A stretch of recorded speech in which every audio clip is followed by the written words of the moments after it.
各位傳媒朋友，你哋好，我係你哋今日嘅 MC Hailey，咁啊歡迎大家咧今日出席由 Capcom 製作同埋發行嘅《驚慄生存遊戲生化危機6》嘅遊戲發佈會啊！咁啊，《生化危機6》咧就係 Capcom 人氣嘅動作冒險遊戲系列嚟㗎。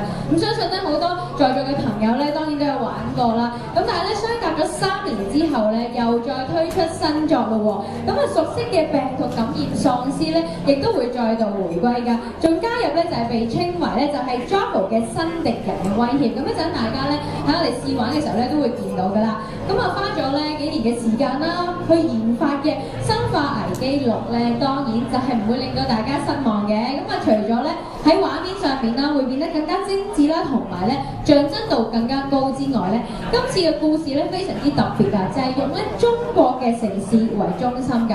咁描述咧就係講2013年全球咧就係發生極大規模嘅生化恐怖襲擊，咁而喺呢一個背景之下啦，咁就會展開呢一個咧規模前所未有，結合咗咧就係包括有恐懼啦、興奮同埋一個情感嘅故事㗎。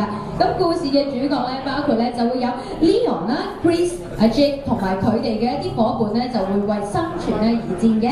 仲加埋咧今次就會有 Ada Wong 嘅喎，咁啊遊戲咧就將會有係4個嘅故事路線㗎。咁啊展現翻咧就有7位主角之間咧錯綜複雜，但係咧又緊密咧去結合嘅一啲命運嘅。咁一陣間大家都會逐個咧去睇到唔同咧我哋嘅一個角色喺入邊㗎啦。咁喺一個遊戲嘅過程入邊咧，大家咧仲會今次一樣非常之特別咧有機會遇到嘅嘢咧，就係咧好得意嘅，就係咧加入咗啲咧港式嘅地標同埋廣東話嘅對白喺入邊嘅。咁所以咧包保大家玩嘅時候咧，就一定係會驚喜重重㗎啦。好，咁就講咧，一定係唔夠吸引嘅。咁樣咧，不如而家咧就俾咧《生化危機6》嘅遊戲短片介紹咧，俾大家睇下啦。咁啊，大家咧就可以親身感受一下啦。好，而家有請。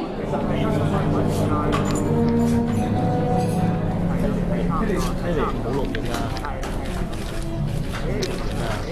！No video。